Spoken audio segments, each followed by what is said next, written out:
सुप्रभात। मैं डॉक्टर सुनील कुमार सिंह, सहायक प्राचार्य हिंदी विभाग, रामाश्रय बालेश्वर महाविद्यालय, दलसिंहसराय, समस्तीपुर। आज मैं आपके सामने हिंदी प्रतिष्ठा द्वितीय वर्ष के चतुर्थ पत्र में संकलित महत्वपूर्ण कवि मुक्तिबोध की विविध कविताओं में से एक पूंजीवादी समाज के प्रति शीर्षक कविता का पाठ, व्याख्या सह विश्लेषण आपके सामने प्रस्तुत करूंगा। मुक्तिबोध भले ही प्रयोगवादी कवि के रूप में परिगणित होते हैं, लेकिन उनके काव्य की जो मूल संवेदना है वह प्रगतिवादी विचारधारा से युक्त है।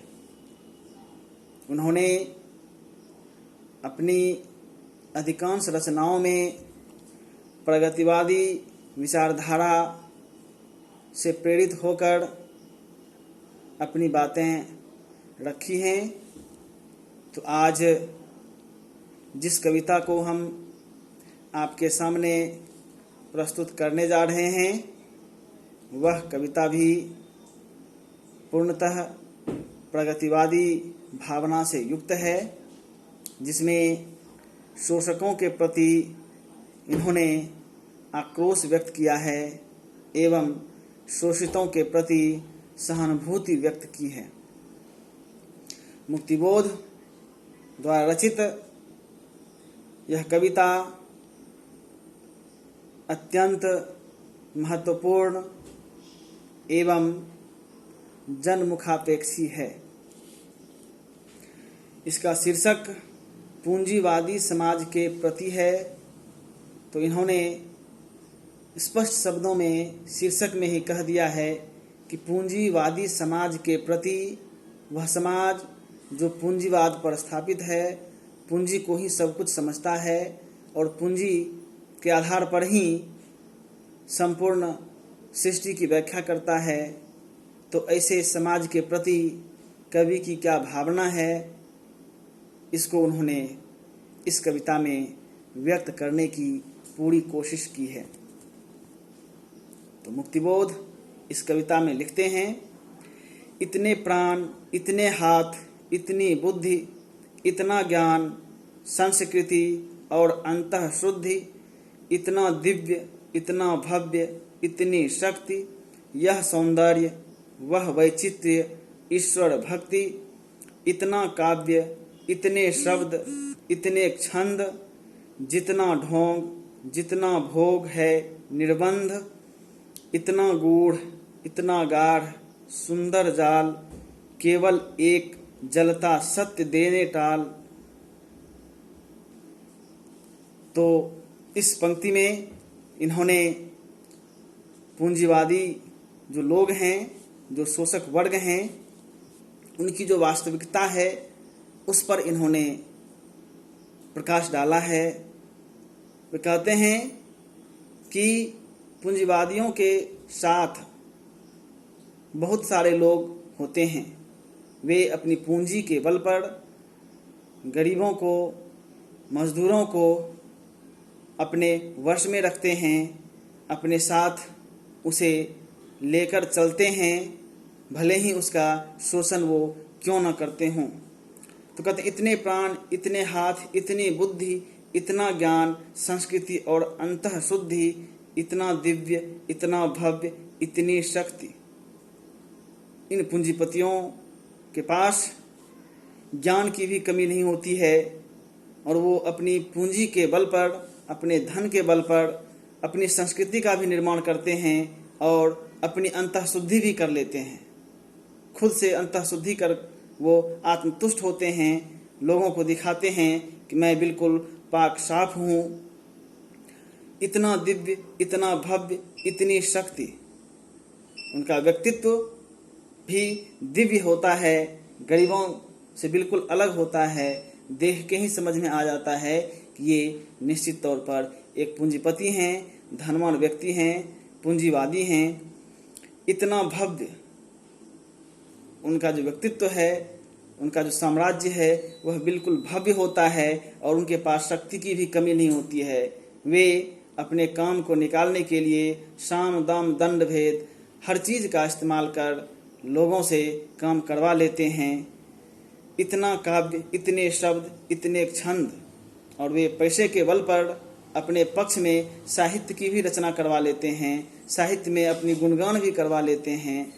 इस तरह वे ढोंग रचकर और भोग विलास में जीकर भी अपने आप को समाज के सामने पाक साफ एवं बिल्कुल निश्चल प्रदर्शित करते हैं। इतना गूढ़, इतना गाढ़, सुंदर जाल, केवल एक जलता सत्य देने टाल। और ये लोग अपने इस दिखावे से, इस शोषण की नीति से एवं धन के बल पर लोगों को इस तरह से डरा धमका कर उनके सामने अपने आप को स्थापित करते हैं, अपनी शानी उनके सामने प्रकट करते हैं। और वे जो सत्य है, जो सही है, जो सही में होना चाहिए, जो उनका व्यवहार अच्छा होना चाहिए, उस पर वो पर्दा डाल देते हैं और सत्य से उनका जो व्यक्तित्व है, उनका जो व्यवहार है, उसका दूर दूर तक कोई नाता और रिश्ता नहीं होता। आगे कवि कहते हैं, छोड़ो हाय केवल घृणा और दुर्गंध, तेरी रेशमी वह शब्द संस्कृति अंध, देती क्रोध मुझको खूब जलता क्रोध। कहते हैं, छोड़ो हाय, तुम्हारा जो यह दिखावापन है, यह जो भव्य व्यक्तित्व है, यह जो भव्य साम्राज्य है, यह जो भक्ति है, दिखावे की भक्ति है, वह सब बेकार है। उसे छोड़ो, वह हमारे जैसे साधारण जन के काम की नहीं है। छोड़ो हाय केवल घृणा और दुर्गंध, तुम्हारे इस दिखावेपन से, इस संपत्ति से, इस शोषक नीति से मुझे घृणा हो रही है और तुम्हारे इस साम्राज्य से दुर्गंध आ रहा है जो हमें मितली तक लाने में सक्षम है। तेरी रेशमी वह शब्द संस्कृति अंध, तुम्हारी जो वह शब्द संस्कृति है, जो वाग्जाल है, वह बिल्कुल अंधी संस्कृति है जिसमें साधारण जन के लिए कोई जगह नहीं है, जहाँ साधारण जन ठहर भी नहीं सकता। देती क्रोध मुझको खूब जलता क्रोध, तुम्हारे जो यह मिथ्या एवं घमंड पर आधारित जो संस्कृति है, जो तुम्हारा यह व्यवहार है, वह मुझे क्रोध दिलाती है।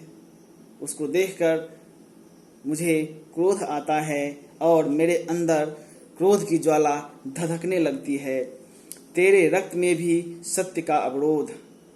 कहते हैं कि तेरे जो रक्त हैं, तुम्हारे व्यवहार ही तो क्या, तुम्हारे रक्त से भी क्रोध उत्पन्न हो रहा है, सत्य का विरोध है तुम्हारे रक्त में, तो तुम्हारे व्यवहार में सत्य की बात कहाँ से आए।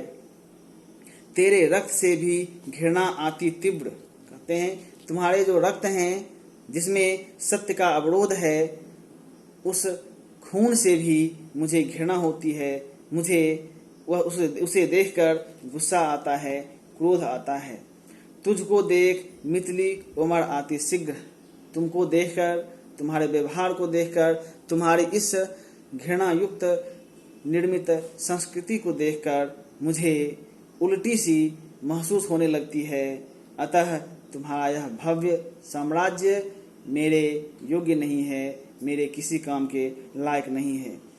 तेरे हास में भी रोग कृमि है उग्र, और जब तुम हंसते हो, तुम्हारे हास में भी कृमि जैसी एक शोषक हंसी दिखाई पड़ती है जो लोगों का शोषण करती है।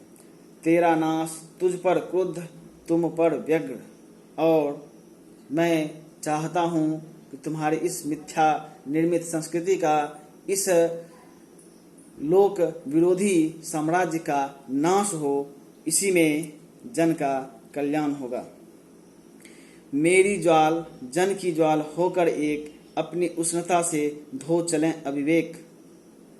कवि कहते हैं कि जो मेरे अंदर ज्वाला धधक रही है, तुम्हारी इस मिथ्या निर्मित संस्कृति को देखकर, साम्राज्य को देखकर, मेरी ज्वाला सामान्य जन की ज्वाला में मिलकर जो अविवेकता है, जिस अविवेकता की वजह से ये साधारण जन तुम्हारा साथ दे रहे हैं, तुम्हारी सहायता कर रहे हैं, और इनके शोषण पर जो तुम साम्राज्य स्थापित कर रहे हो, तो मेरे अंदर की ज्वाला इन साधारण जन के अंदर की ज्वाला से मिलकर एक साथ दोनों होकर तुम्हारे इस शोषण के साम्राज्य को समाप्त करने हेतु एकत्र होंगे और तुम्हारा नाश अवश्य होगा।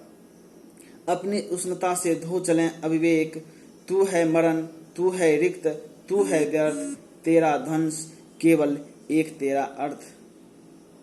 तेरा नाश ही तुम्हारी सार्थकता है।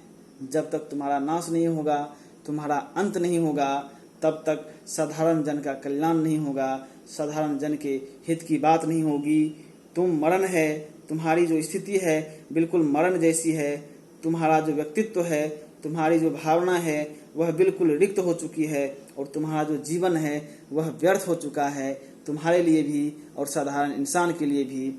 इसलिए तुम्हारा विध्वंस ही तुम्हारा एक अर्थ हो सकता है, तुम्हारा नाश ही तुम्हारी सार्थकता हो सकती है, और तुम्हारे नाश के बाद ही एक लोक मंगलकारी समाज का निर्माण हो सकता है। इस तरह मुक्तिबोध ने पूंजीवादी समाज के प्रति शीर्षक कविता में पूंजीवादी व्यवस्था के प्रति क्रोध व्यक्त किया है। उन्होंने दिखलाया है कि पूंजीवादी समाज कहीं से भी लोक मंगलकारी नहीं है। जनसाधारण का वह शोषण करता है और वह इंसान को मजबूर करता है, इंसान का शोषण कर उसे दुर्गति में जीने को विवश करता है। तो जब तक इस पूंजीवादी समाज का नाश नहीं होगा, इसका साम्राज्य समाप्त नहीं होगा, इसके द्वारा निर्मित संस्कृति का नाश नहीं होगा, तब तक सामान्य जन की जो संस्कृति है, जो उसकी जिज्ञासा है, जो उसकी आवश्यकता है, उसकी पूर्ति कभी नहीं हो सकती। तो इस तरह इस कविता में मुक्तिबोध ने प्रगतिवादी भावना से प्रेरित होकर शोषकों का विरोध किया है एवं शोषितों के एक उज्जवल भविष्य की कामना की है। और उन्होंने यह भी संदेश दिया है कि जब तक शोषक वर्ग जीवित रहेंगे और जब तक शोषित वर्ग एक होकर उस शोषक वर्ग का मुकाबला नहीं करेंगे, उसे मुंह तोड़ जवाब नहीं देंगे, उसकी शोषण नीति का विरोध नहीं करेंगे, तब तक शोषितों का कल्याण नहीं हो सकता। और उन्होंने शोषकों को एक मार्ग दिया है, एक प्रेरणा दी है और एक उद्देश्य बतलाया है कि सभी शोषक एक हों और इस शोषण नीति का विरोध कर अपने हित में नीति, नियम एवं न्यायपूर्ण व्यवस्था का निर्माण करे। तो इस तरह मुक्तिबोध ने प्रगतिवादी विचारधारा से युक्त इस कविता के माध्यम से एक लोक मंगलकारी एवं समतावादी समाज की स्थापना पर बल दिया है। इस तरह इस कविता में जो निहित भाव हैं उसे मैंने आपके सामने प्रस्तुत करने का प्रयास किया। इस तरह आज का यह वीडियो यहीं समाप्त होता है। फिर मिलेंगे अगले वीडियो में नए विषय के साथ। धन्यवाद।